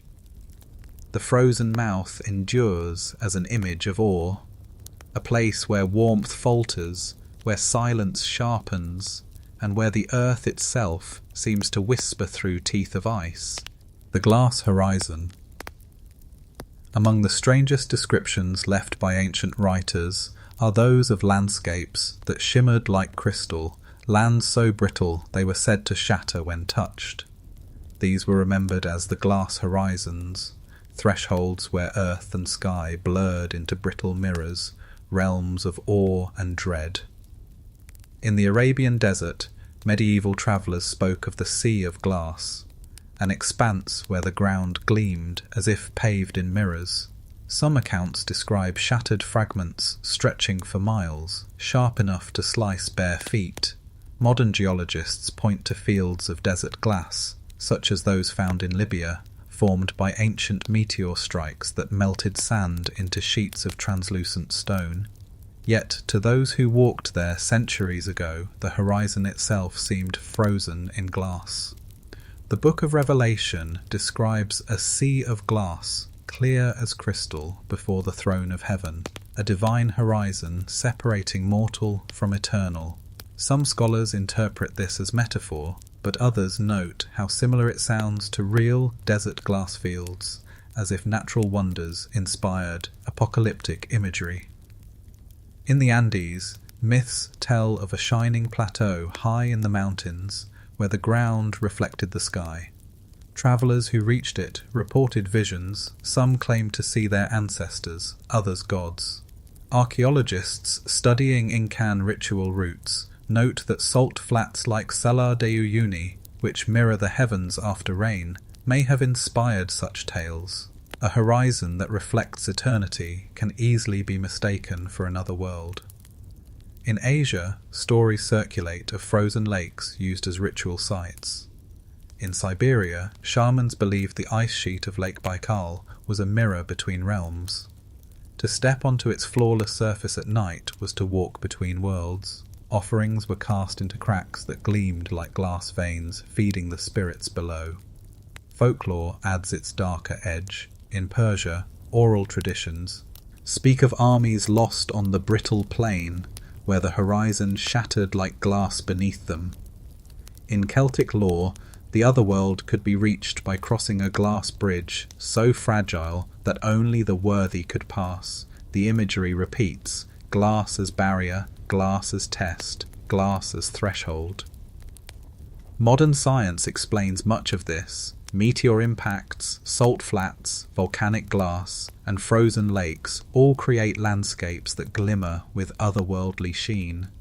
But the uncanny effect, the world reflecting itself, horizons that fracture, lingers in memory far beyond geology.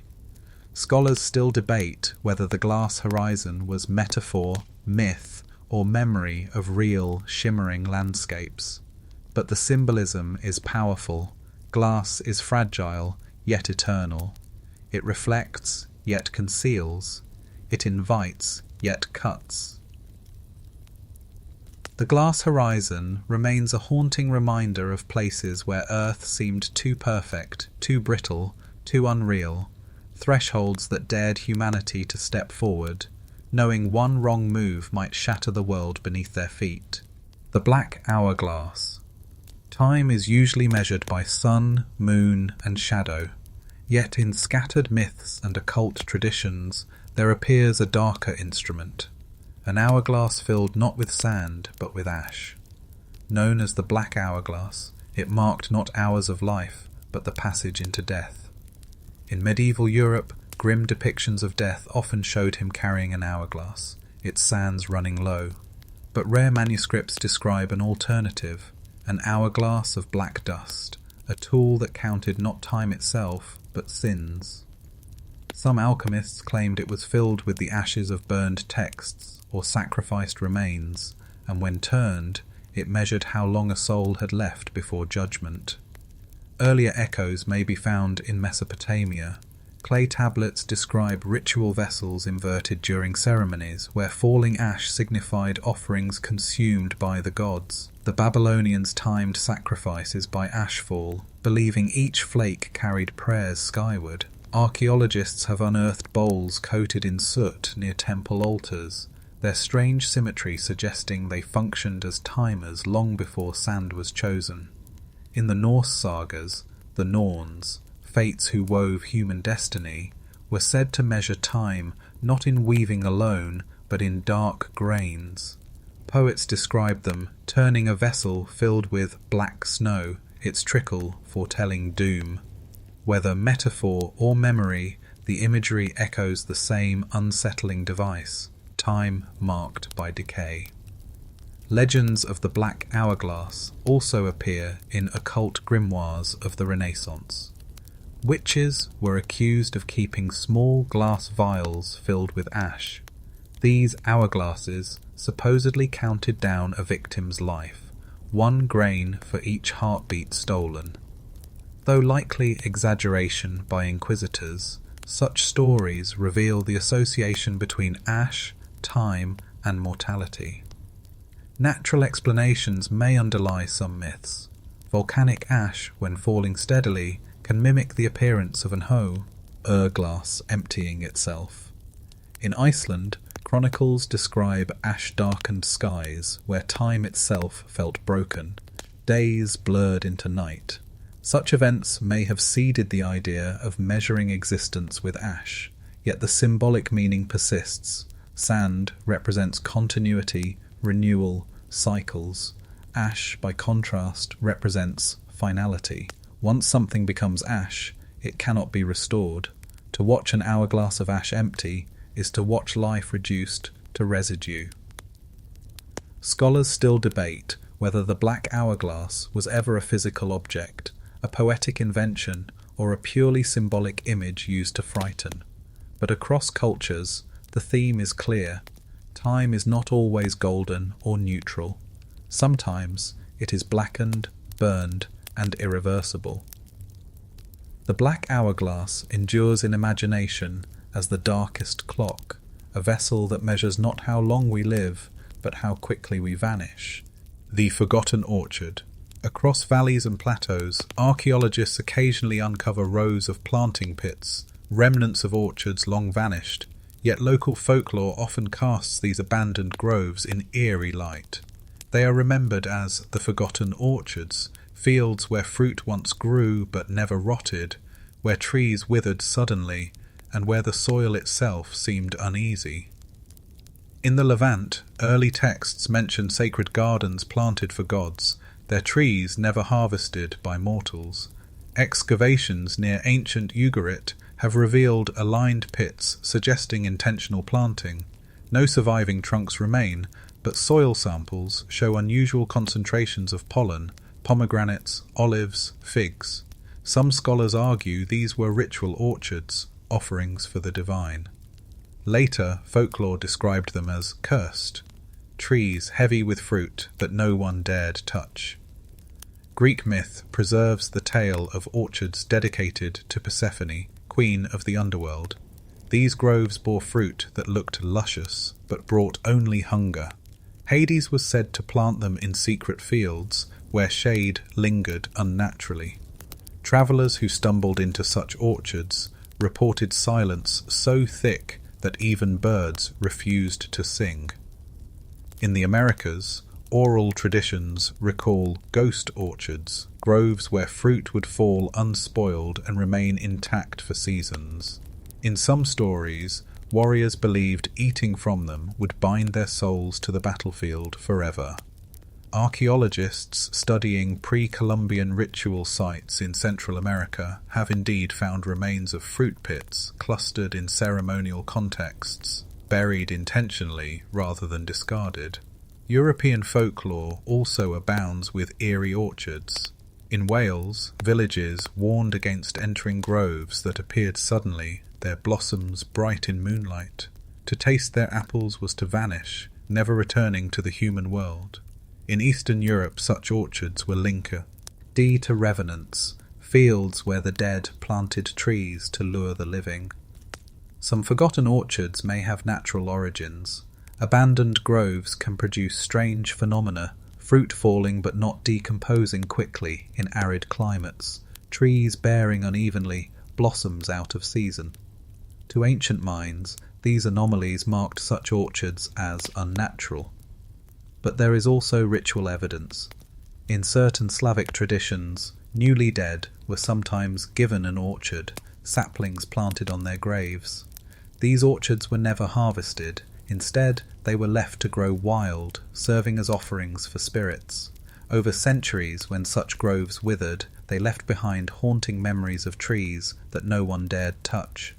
Scholars still debate whether forgotten orchards were merely abandoned groves, ritual sites, or metaphors for the fragility of life.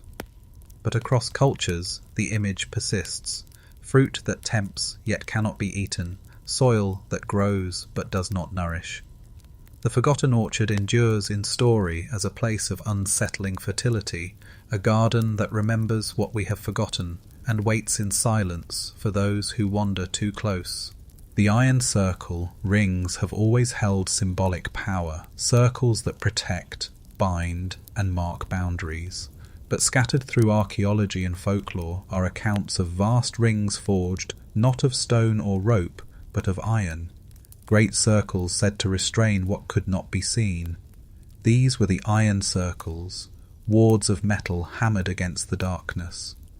In the Caucasus, ancient smithing cultures left behind enormous iron rings buried near shrines. Some archaeologists interpret them as yokes or tools, but local legend insists they were ritual boundaries. Shamans were said to step inside them during ceremonies, believing the circle's iron repelled spirits that might otherwise intrude. Iron has long been considered a protective metal. In Europe, folklore warned witches and fairies could not cross iron. Horseshoes nailed above doors, iron knives placed beneath pillows. These customs reflect a deep-rooted belief that the metal itself carried banishing force. Scale this up, and an iron circle becomes not a tool, but a fortress, a ring of metal drawn against the unseen. In India, texts describe iron posts driven into the ground around temples or villages, sometimes linked with chains. The Rig Veda speaks of circles of metal that sealed sanctuaries against demons. Archaeologists have indeed uncovered ancient iron pillars, some resistant to rust, still standing as if guardians. The most famous, the Iron Pillar of Delhi, remains a mystery in metallurgy, its surface largely uncorroded after 1,600 years. In Norse tradition, sagas mention rings of iron hammered into earth to seal trolls or drauga, the restless dead. Some burial mounds excavated in Scandinavia reveal large iron bands or hoops placed around the grave. Whether practical reinforcement or ritual binding, the symbolism is unmistakable: iron as prison. Even in African traditions, smiths were often seen as half-magician. Circle. As of forged iron were left around shrines, thought to tether spirits. Oral histories describe ceremonies where drums rang inside iron rings, their sound amplified as if carried along invisible chains. The iron circle also appears in grimoires of the medieval West. Occult diagrams describe magicians standing within rings inscribed on the ground, often sealed with iron objects at the 4 cardinal points. To step outside was to risk attack from the very forces they sought to summon. The circle was protection, but also trap, keeping spirits in as much as keeping them out. Modern scholars debate whether surviving iron rings are ritual artifacts, architectural fragments, or misunderstood tools. Yet the shared motif suggests something deeper. Iron was not only practical, it was magical. Hard, enduring, unyielding, it was the one material thought to resist the invisible. The iron circle endures in imagination as a boundary against the unknown. To step within was safety, to cross without permission was peril, and in the silence of forgotten shrines, the rusted rings still whisper of what they once held back. The vanishing flame. Fires normally comfort us, steady, visible, alive. Yet scattered myths and records describe flames that did the opposite, lights that disappeared when gazed upon, fires that slipped into absence the moment eyes tried to hold them. These were the vanishing flames, phenomena both feared and revered, sparks that defied the trust humanity placed in fire. In Celtic folklore, phantom torches were seen along marshes, flickering in the distance. Travellers swore they vanished the instant they approached, leaving only darkness. These were later called will-o'-the-wisps, explained as swamp gas igniting. Yet the accounts speak not of natural fire, but of flames that reacted, retreating from attention, as though shy or deceptive. Ancient Chinese chronicles record the ghost lamps of remote valleys, blue-white fires that burned without fuel, yet could not be touched. To watch them too closely was to cause them to fade, leaving only the chill of night. Some scholars now suspect bioluminescent fungi or natural gas seepage, but the uncanny detail remains. The flames always vanished under human eyes. In South America, Jesuit missionaries wrote of lights of the dead drifting above burial grounds. Locals insisted they were spirits, visible only in the corner of one's vision. Look directly and the flame disappeared. Only ritual chanting allowed them to linger long enough for offerings. The vanishing flame also appears in occult texts. A 17th century grimoire describes a candle of nothing that burned during certain rites. The light it cast was invisible if stared at, but it illuminated shadows on walls. Whether metaphor or madness, it captures the same paradox, a flame that resists sight. Archaeological hints are rare, but one strange artifact survives, a clay lamp from Anatolia, whose soot pattern suggests it was used briefly before being extinguished and sealed. Inscriptions around its base read, "It hides from eyes." Scholars puzzle over whether this referred to ritual secrecy or a literal property of the flame. Folklore consistently ties such flames to thresholds. They appear at crossroads, cemeteries, cave mouths, liminal places where the living brush against the unseen. To glimpse one was omen, neither holy curse nor holy gift. In some traditions, to catch a vanishing flame in a jar was to capture a spirit. In others, chasing it meant being lost forever. Modern explanations, gas ignitions, bioluminescence, optical illusions, explain much. Yet the psychological effect lingers. Flames that vanish when observed embody our deepest unease. Fire is supposed to obey us, to warm us, to stay. A flame that refuses, that withdraws, feels like betrayal. Scholars still debate whether the vanishing flame was natural spectacle mythologized, or whether ritual practices exaggerated its significance. But its presence in so many cultures suggests a shared memory of elusive light. The vanishing flame endures as a symbol of impermanence, of knowledge slipping away the closer we reach for it. A fire that vanishes reminds us that not all light belongs to us, and some truths retreat the moment we seek them. The ash crown. Crowns symbolize glory, triumph, and divine authority, yet among the most unsettling artifacts in myth and history is the ash crown, a diadem not forged of gold or gems, but fashioned of burned remains, its power tied not to splendor, but to mortality. In Babylonian ritual texts, priests speak of crowning with dust and ash during times of plague or eclipse. The ritual inverted kingship. Rulers were stripped of their golden crowns and given circlets of ash, acknowledging that all authority ends in death. These crowns were often burned afterward, their fragments buried so that no curse lingered. In early Christian monastic writings, penitents are described as wearing crowns of ash during rituals of mourning. The ashes were not only symbolic of humility, memento mori, remember you are dust, but also protective. To wear such a crown was to show the unseen world that one had already embraced death, denying spirits the power to claim what was already yielded. In Mesoamerica, Aztec priests sometimes crowned sacrificial victims with garlands of ash or soot before leading them to the altar. Archaeological depictions show dark bands circling heads, their symbolism unclear. Some scholars argue the crowns marked chosen victims as temporary kings, their ashes already woven into destiny. Folklore across Europe recalls cursed coronations.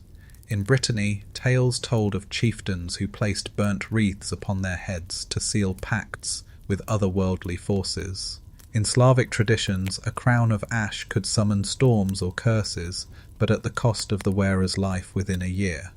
Modern scholars note that ash carries paradoxical meaning. It is residue, the remains of destruction, yet also fertilizer for new growth.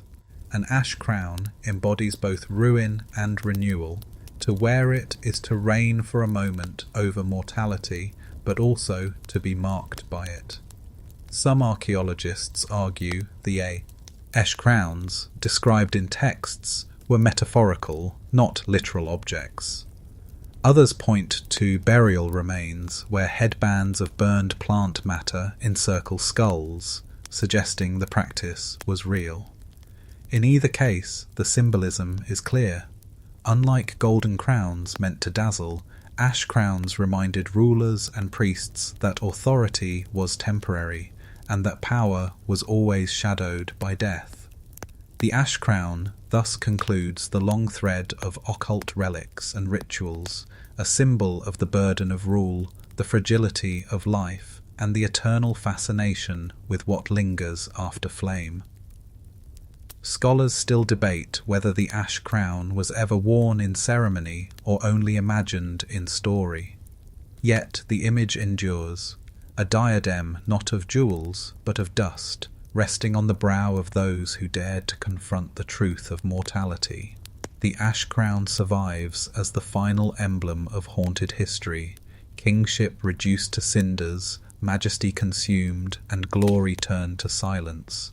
Conclusion. From the earliest cave rites to the last crowned ashes, we have traced 33 mysteries that haunt humanity's past. These stories remind us that our ancestors lived in a world alive with thresholds, doors, fires, rivers, crowns, each holding power both sacred and terrible. Some were rooted in geology, astronomy, or psychology. Others remain unexplained, suspended between history and myth. What unites them is the sense that the world was never inert. Stones pulsed, rivers drank, crowns cursed, and flames vanished. To the ancients, every corner of existence carried voices, and though we may explain much with science, the feeling persists that mystery still walks beside us. Perhaps that is why these stories endure. They are not just fragments of superstition, but reflections of a truth we still sense in quiet moments, that the line between the known and the unknown is thinner than we think,